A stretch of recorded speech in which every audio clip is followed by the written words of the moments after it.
하나님의 은혜, 하나님의 은혜라는 제목으로 말씀을 나누고자 합니다. 첫 번째, 예수님의 부활은 하나님의 은혜입니다. 이 부활이라는 말은 죽었다라는 것을 전제로 합니다. 죽지 않고 부활할 수는 없지요. 그 죽음이라는 것은 왜 왔을까? 로마서 3장 23절에 보면 모든 사람이 죄를 범하였음에 하나님의 영광에 이르지 못하더니, 모든 사람이 죄를 범했다는 것이죠. 모든 사람이 죄를 범했다라고 하면 세상 사람들은 단박에 이런 질문을 합니다. 그러면 어머니 뱃에서 방금 태어난 아이도 죄인입니까? 지가 태어나고 싶어서 태어난 것도 아니고 이제 갓 태어나서 배가 고파서 무서워서 두려워서 으앙으앙하고 우는 것밖에 없는데 그것도 죄인입니까? 그 아이가 도대체 무슨 죄가 있습니까? 이렇게 반문을 합니다. 그런데 성경은 무엇이라고 말씀하고 있습니까? 모든 사람이 죄를 범하였으며, 그 아이도 사람이니까 죄를 범했고 죄인 것이죠. 우리가 생각하는 이 시민법, 형법, 이 형사법의 죄가 아니라 하나님 앞에서 사람은 모두 죄인인 줄 믿으시기 바랍니다. 하나님의 영광에 이르지 못하더라. 하나님과 동등한 어떤 권세, 특권을 누릴 수가 없더라는 것이죠. 그 결과가 무엇이냐? 로마서 6장 23절에 보면 죄의 삭은 무엇이다? 사망이다. 1망도 아니고 2망도 아니고 3망도 아니고 무슨 망이다? 사망이다. 사망이란 말은 다른 말로 하면 죽는다는 것. 태어나면 반드시 어느 때가 있다고요? 죽을 때가 있습니다. 누가 먼저 죽을지, 어떻게 죽을지는 알 수가 없지만 반드시 사람은 태어나면 죽습니다.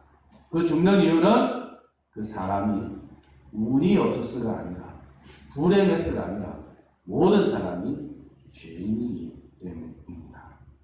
그래서 이 죄 때문에 우리가 죽을 수밖에 없는 것인데, 필멸의 그런 인생의 행로가 정해져 있는데, 오늘 본문 3절에 보시면 같이 한번 읽어볼까요? 내가 받은 것을 먼저 너희에게 전하였노니 이는 성경대로 그리스도께서 우리 죄를 위하여 죽으시고, 예수님은 부활하시고 부활의 전제는 죽어 예수님께서 죽으셨다는 것인데, 예수님께서 왜 죽었느냐 하는 점이죠. 우리는 우리의 죄 때문에 죽었지만 예수님은 우리 죄를 위하여 죽으시고, 우리 죄를 위하여 다음에 대신에 죽었습니다. 우리 죄를 위하여, 우리 대신에 누가 죽으셨다고요? 예수님께서 죽으셨다는 겁니다. 그래서 복음이라는 건 굿 뉴스, 좋은 소식, 기쁜 소식인데, 우리에게 좋은 소식, 이 기쁜 소식의 핵심은 예수님이 죽었다. 예수님이 우리를 위해서 대신 죽으셨습니다. 그리고 예수님이 부활하셨습니다. 이것이 복음의 핵심입니다. 인간의 죄로 인해서 인간의 이 상황이 죽을 수밖에 없는 필멸의 그런 인생의 수레바퀴에 처해졌는데, 그 상황을 변화시키는 그런 놀라운 일이 일어난 것이죠. 어떻게요? 예수님께서 우리 대신에 우리 죄를 위하여 대신 죽으시고, 예수님이 우리 죄를 위해서 대신 죽었는지, 예수님이 자기 죄 때문에 죽었는지, 힘이 없어서 약해서 그 죽을 수밖에 없는 정치적인, 종교적인 아주 미묘한 상황 때문에 죽었는지 어떻게 알 수 있습니까? 모르잖아요. 그런데 예수님이 죽으시고 다시 뭐 하셨어요? 부활하셨어요. 부활하셨기 때문에 예수님은 죄가 없는 거인이었지만 누구를 위해서? 우리를 위해서. 누구 때문에? 우리 죄 때문에 예수님이 대신 죽으셨구나. 예수님의 부활은 우리 때문에 예수님께서 대신 죽으셨다는 사실을 증명하는 거예요. 그래서 하나님의 은혜는 무엇입니까? 예수님의 부활. 예수님께서 죽으시고 부활하시는 것이 바로 하나님의 은혜인 줄 믿으시기 바랍니다. 예수님께서 바로 나 때문에, 나의 죄 때문에 대신 죽으셨다는 것을 증명하는 것이 바로 예수님의 부활입니다. 두 번째로 하나님의 은혜는 예수님, 부활하신 예수님이 사도들과 바울에게 나타난 것이 하나님의 은혜인 줄 믿으시기 바랍니다. 예수님께서 잡히시고 또 십자가에 못 박히시고 이렇게 할 때에 정말 예수님을 따라다녔던 그 예수님의 제자들, 그들이 두려움에 휩싸이고 예수님을 버리고 다 도망갔죠. 그리고 예수님께서 죽으심으로 이제 예수 공동체는 끝났구나, 그렇게 생각하고 또 낙향 고향으로 돌아가는 그런 제자들도 있었습니다. 누가복음 24장 25절에서 27절에 보면 이 엠마오로 가는 제자들에게 예수님께서 나타나셔서, 두 제자에게 나타나셔서 이런 말씀을 하십니다. 이러시되 미련하고, 왜 이래 미련하니? 선지자들이 말한 모든 것을 마음에 더디 믿는 자들이요. 미련하고 또 선지자들이 말한 것을 잘 믿지 못하는 자들이요. 그리스도가 이런 고난을 받고 자기의 영광에 들어가야 할 것이 아니냐 하시고, 이에 모세와 모든 선지자의 글로 시작하여 모든 성경에 쓴 바 자기에 관한 것을 자세히 설명하신다. 이 모세와 모든 선지자의 글이라는 것은 구약 성경을 이야기합니다. 구약 성경의 한두 구절을 가지고 봐라 맞지 이것이 아니고 창세기부터 말라기까지 전체를 쫙 꿰뚫면서 망라하면서 봐라, 이 모든 구약 성경이 예수님의 죽으심과 부활하심, 예수는 그리스도이시요 메시아이심을 드러내놓고 있지 않느냐라고 쫙 설명해 주십니다. 그러니까 예수님께서 제자들에게 그냥 부활하시고 나서 나타나서, 자 맞지? 내가 죽고 나서 부활한다고 했잖아. 나 부활했지? 맞지? 이렇게 증명하는 것이 아니고요. 믿지 못하는 제자들에게 증명하는 것이 아니라 이렇게 부활할 수밖에 없는 상황을 이미 구약에서부터 예언되어져 있는 것을 쫙 설명을 해주시다는 것이죠. 그래서 정말 제자들이 예수님을 보고 부활한 것을 믿겠지만 그 부활한 것을 말씀을 통해서 완전히 이해하고 통달하고 감정이 바뀌도록 그렇게 만들어 주셨습니다.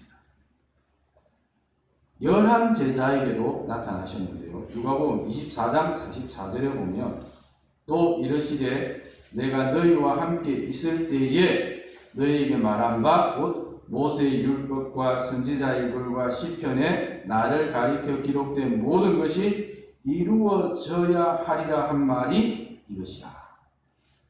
같이 지낼 때에 이 모세의 율법, 선지자의 글, 시편의 글은 이게 구약 성경을 이야기합니다. 이 구약 성경을 통해서 이루어져야 할 것이다 라고 한 것이 무엇이냐? 그 핵심이 예수님의 죽으시고 부활하심이라는 거죠. 그래서 예수님께서 제자들에게 나타나셨어요. 부활하신 예수님이 나타나셨어요.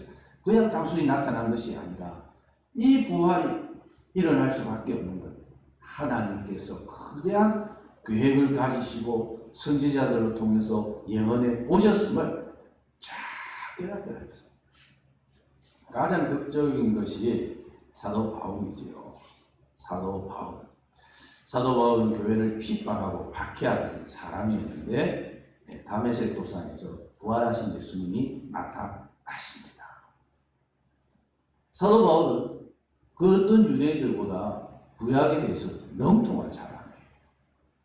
그리고 구약에서 능통한 그의 관점은 예수님의 십자가에 못 박혀 죽었으니까, 나무에 매달려 죽었으니까 하나님의 저주를 받았다라는 것이 그의 결론이었거든요. 부활하신 예수님이 또 나타난 거죠.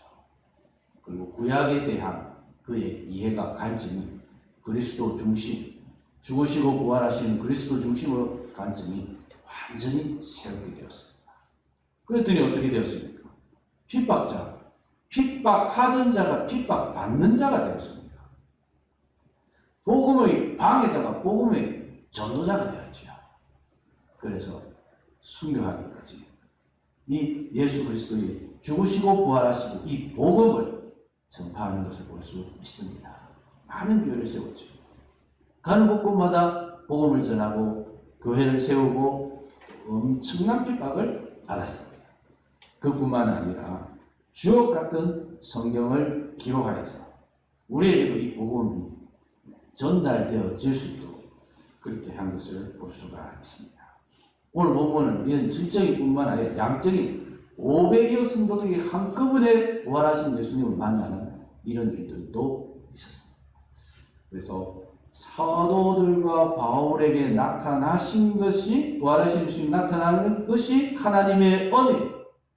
이를 통해서 교회가 세워지고 복음이 시간과 공간을 넘어서 우리에게까지 전파되어지는 것을 볼 수가 있습니다. 세 번째로 무엇이 하나님의 은혜냐 하면 이 복음을 듣고 우리가 믿도록 하는 것이 하나님의 은혜입니다. 믿음이라는 것이죠. 오늘 보면 15장 11절에 보면 그러나 나나 그들이 나 이같이 전파하면 너희도 이같이 믿음이다. 이 복음을 전수받고 전하고 하는 이 과정에서 믿음의 역사가 일어나는 것, 이것이 하나님의 은혜라. 눈으로 실제로 봤기 때문에 나를 믿는다. 그럼 눈을 못 본 사람들은 어떻게 할 거예요? 사도 바울은 마지막으로 만삭되지 못한 자기에게로 나타나서 믿게 되었지만, 그러나 다른 사람들은 부활하신 예수님을 만나지 못했는데, 우리도 만나지 못했는데 어떻게 믿겠습니까? 믿음에 이르게 하는 것이 하나님의 은혜라는 것입니다. 누가복음 24장 47절에서 49절에 보면 예수님께서 열한 제자에게 하시는 말씀이 또 그의 이름으로 제사함을 받게 하는 회개가 예루살렘에서 시작하여 모든 족속에게 전파될 것이 기록되었으니 너희는 이 모든 일의 증인이라. 볼지어다 내가 내 아버지께서 약속하신 것을 너희에게 보내리니 너희는 위로부터 능력으로 입혀질 때까지 이 성에 머물라 하시니. 예수님께서 부활하셨는데 예수님의 이름으로 제사함을 받게 하는 회개가 전파될 것이라는 것이죠. 그러면서 예수님께서 내 아버지께서 약속하신 것을 너희에게 보내주겠다라고 말씀하셔요. 내 아버지께서 약속하신 것, 제자들에게 보내주시겠다는 것, 머물러 있으라, 있음을 떠나지 말고 머물러 있으라 주시겠다 하는 것이 무엇이냐 하면 사도 베드로가 오순절에 이제 그 수많은 사람들에게 복음을 전하잖아요. 그래서 복음을 확 전했더니 사람들이 심령이 찔려가지고 무엇이라고 하느냐, 형제요 그러면 우리가 어찌할꼬 이렇게. 그때 사도 베드로가 회개하고 예수 그리스도의 이름으로 세례를 받아 제사함을 받아라. 그러면 하나님께서 성령을 선물로 주실 것이다. 이렇게 말합니다. 이 복음을 듣고 회개를 하면 제사함 받고 예수 이름으로 세례를 받으면 성령을 선물로 주시겠다. 근데 그 성령이라는 것이 무엇이냐? 로마서 8장 11절에 보면 예수를 죽은 자의 가운데서 살리신 이의 영이 너희 안에 거하시면 예수 그리스도를 죽은 자 가운데서 살리신 이가 너희 안에 거하시는 그 영으로 말미암아 너희 죽을 몸도 살리시리라. 예수님께서 부활하셨는데 성부 하나님께서 성령의 역사로 예수님이 부활하셨거든요. 그 성령을, 예수님을 살리신 그 성령, 동일한 성령, 질적으로 양적으로 동일한 성령의 역사가 우리 가운데서도 일어나게 될 것이다. 2000년 역사에 정인들의 그 사역을 통해서 복음이 전파되고요.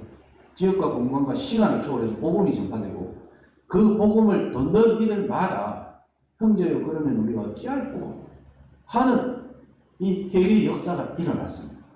그리고 그 회개의 역사 때마다 하나님은 예수 그리스도를 살리신 그 성령의 역사가 우리 신령 가운데서도 동일하게 일어나는 줄 믿으시기 바랍니다. 마틴 루터는 로마서 1장 17절에 복음에는 하나님의 의가 나타났어, 요 구절 가지고 굉장히 고민을 했습니다.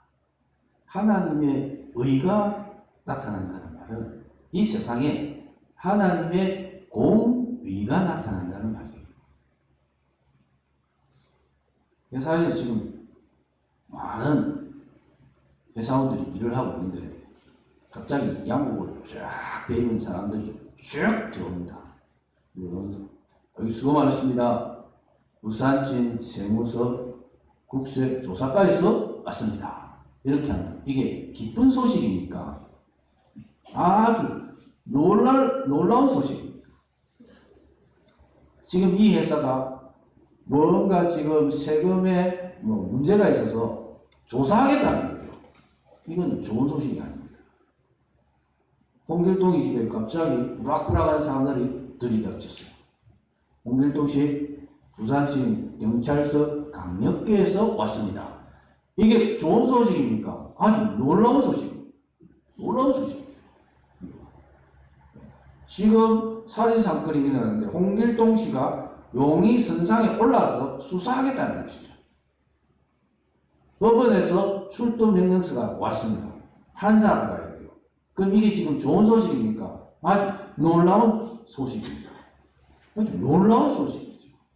왜? 지금 법적으로 문제가 있어서 판사가 이거 벌금을 때리든지 깜방으로 가든지 지금 이거 하겠다는 거죠. 세상에 하나님의 공의가 나타났다. 이 말은 에덴 동산에 하나님이 나타났다. 아담과 하와가 선악과를 먹기 전에는 하나님 아버지 반갑습니다. 안녕하세요. 또 오셨네요. 이거지만 선악과를 먹고 나면 하나님이 나타났다. 이건 하나님의 공의가 나타나는 거예요. 바로 거기서 법정이 만들어진 거예요. 예레미야 선지자는 분노의 잔이라고 해요. 진노의 잔이라고 합니다. 하나님의 공의가 나타났다 하는 거죠. 당장에 하나님의 법정에 심판대에 선다. 근데 로마서 1장 10절에는 하나님의 복음에는 하나님의 의가 나타나서 이게 말이 안 되는 거죠. 하나님의 의가 어떻게 복음이 될 수 있고 좋은 소식이 될 수 있고 기쁜 소식이 될 수 있냐. 우리는 온갖 다 죄인인데 이게 마틴 루터의 고민이었어요. 그런데 로마서 3장 21절에 이런 말씀이 있죠. 이제는 율법 외에 하나님의 한 의가 나타났습니다. 율법과 선지자들에게 증거를 받은 것이다. 곧 예수 그리스도를 믿음으로 말미암아 모든 믿는 자에게 미치는 하나님의 의니 차별이 없느니라. 나를 위해서 내 죄 때문에 십자가에 고난 받으시고 죽으시고 부활하신 그 예수 그리스도가 복음이고, 그 복음을 듣고 내가 예수를 믿음으로 하나님 그 믿음을 보시고 나를 어렵다 칭하겠다 이겁니다. 그래서 복음이요 기쁜 소식, 이신 칭이 의인은 믿음으로 말미암아 살리라. 예수 그리스도의 죽으심이 나의 죄 때문에 나를 대신해서 죽으셨습니다. 그러나 그분은 하나님의 아들이요 메시아요 그리스도이기 때문에 부활하셨습니다. 내가 믿으면, 내가 회개하고 예수 그리스도를 믿으면 예수 그리스도를 살리신 그 성령이 내 심령에도 역사하셔서 나를 반드시 살릴 줄로 믿습니다. 하나님의 은혜가 무엇입니까? 예수 그리스도의 죽으심과 부활하심이 하나님의 은혜입니다. 하나님의 은혜가 무엇입니까? 부활하신 주님, 사도들과 바울, 제자들에게 나타나셔서 그들을 정인으로 세우신 그것이 하나님의 은혜입니다. 하나님의 은혜가 무엇입니까? 예수 그리스도를 살리신 그 성령께서 우리의 심령에도 동일하게 역사하셔서 믿음에서 믿음으로 이르게 하는 것, 그것이 하나님의 은혜입니다. 이 밤에도 하나님의 은혜를 기억하십시다. 하나님의 은혜를 더욱 사모하십시다. 그 안에 거합시다. 그리고 그 하나님의 은혜를 간증하고 정언하고 고백하는 그런 우리 모든 축복로 가족들 될 수 있기를 주님의 이름으로 축복합니다. 우리 말씀을